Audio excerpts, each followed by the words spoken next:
늦은 새벽 울리는 휴대폰, 이 알람음은 공포의 신호가 됩니다.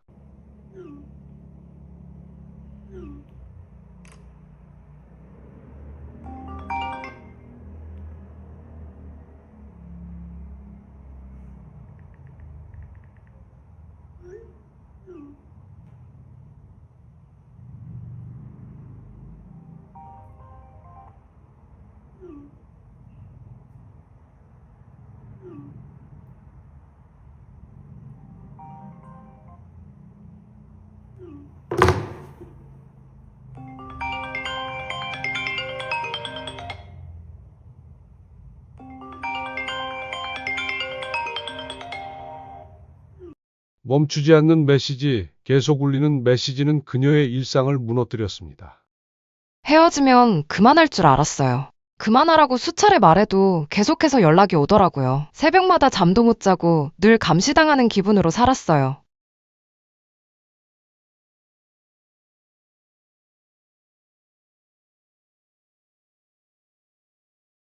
피해자는 매 새벽 공포와 함께 잠을 이루지 못했습니다.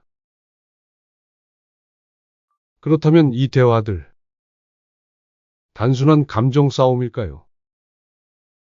혹은 법이 규정하는 스토킹 범죄의 시작이었을까요? 피해자는 무려 7차례나 더 이상 연락하지 말라고 분명히 말했습니다. 하지만 메시지는 멈추지 않았습니다.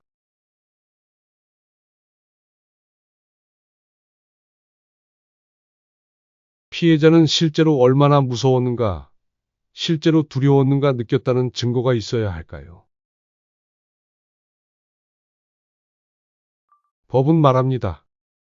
실제 공포가 있었는가는 중요하지 않다. 피해자의 평온한 생활을 침해했다. 은 사실만으로도 범죄는 성립합니다.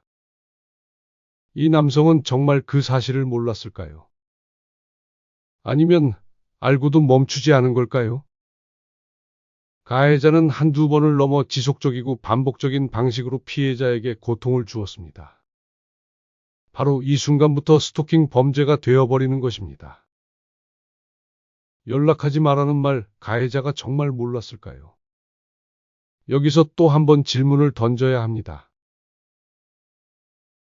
2021년 스토킹 처벌법 제정 이후 반의사 불벌죄는 폐지되었습니다. 하지만 피해자 보호는 충분해졌을까요? 한의사 불벌죄가 폐지된 이후 피해자 보호 측면에서 나타난 변화는 어떻게 평가하시는지? 글쎄, 제가 생각하기에는 반의사불벌죄가 폐지됐다고 해서 크게 달라지는 부분은 아마 없을 거예요. 반의사불벌죄는 왜 만들어놨냐라고 하게 되면 개인 간의 어떤 그런 갈등의 문제가 발생했을 때에 국가가 개입하지 않을 수 있게 만들어 놓은 어떤 완충장치인데, 반의사불벌죄가 있어서 문제가 됐던 부분은 반의사불벌죄를 피해자가 처벌 불원 의사가 있으면은 형사처벌을 안 받게 되니까 가해자가 오히려 반의사불벌죄가 있기 때문에 피해자를 오히려 더 2차적으로 괴롭히는 행위가 가능해지죠.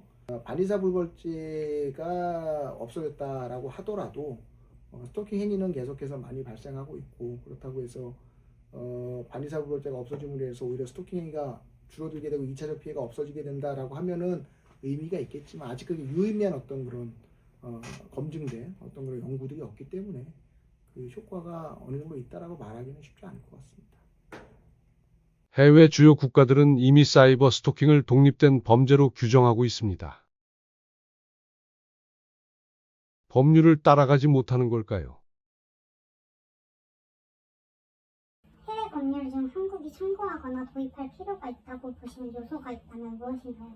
이미 사실은 스토킹 처벌법이 만들어지기 전에는 우리가 참조할 나라들 조문들이 좀 많이 있었는데, 이제 우리가 들어왔죠. 그리고 우리가 굉장히 강력하게 들어왔습니다. 스토킹 처벌법이.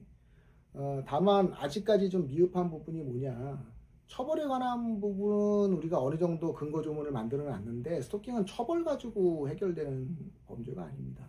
스토킹은 끝장을 봐야 되는 범죄예요. 그래서 피해자와 가해자 사이에서 스토킹으로 인해서 피해자가 가해자를 예를 들어서 고소를 했다라고 하게 되면은 국가가 개입하게 됨으로써 형벌이라는 걸 가지고 이제 가해자가 처벌을 당하게 되다 보니까 어떤 심적이나 이런 부분에 있어서 가해자가 더 되게 안 좋은 감정을 갖게 되는 부분들도 있고, 그다음에 스토킹은 굉장히 장기간에 걸쳐서 오랫동안 발생하는데 점점 그 정도가 세어지는 유형의 범죄이기 때문에 한 번 처벌한다고 해서 이게 해결되는 그런 유형은 아니거든요. 그래서 여러분들 아마 스토킹 사례들을 많이 보면은 오랜 기간 스토킹을 하고 결국은 마지막에 피해자가 사망을 해서 끝나는 어떤 그런 경우들로 보게 되는데 이게 극단으로 가기 쉬운 범죄입니다. 그래서 외국에서 우리가 어떤 처벌 규정이나 이런 것들을 잡고 들어오기보다는 가해자 피해자 사이에서 어떻게 피해자를 보호해주면서 가해자가 더 이상 스토킹하지 않을 수 있도록 가해자를 도와주거나 또는 어떻게 되면 보안 처분이나 이런 거를 통해서 방지하는 어떤 그런 쪽에 더 중점을 둬야 될 필요가 있죠. 우리나라 같은 경우에는 독일처럼 이렇게 열거식으로 스토킹 처벌 규정을 두고 있는데 독일 같은 경우에는 기타 앞에 있는 규정에 준하는 어떤 행위를 처벌할 수 있도록 함으로써 스토킹 유형을 좀 열어놓은 측면이 있거든요. 근데 우리나라 같은 경우는 약간 좀 닫혀져 있는 형식으로 되어 있기 때문에 모든 스토킹 행위의 유형을 다 담지 못하는 그런 한계점이 있다라는 거죠. 그런 측면에서 보면은 독일의 어떤 그런 입법 방식이나 이런 부분들도 한번 좀 참조할 필요는 있다. 이런 정도로 이야기할 수 있을 것 같습니다. 피해자는 아직도 휴대폰 알람 소리에 잠을 깨곤 합니다. 이 보이지 않은 폭력 앞에서 우리는 무엇을 지키고 있을까요? 스토킹은 개인의 문제가 아니라 사회 안전의 문제. 우리는 준비되어 있을까요?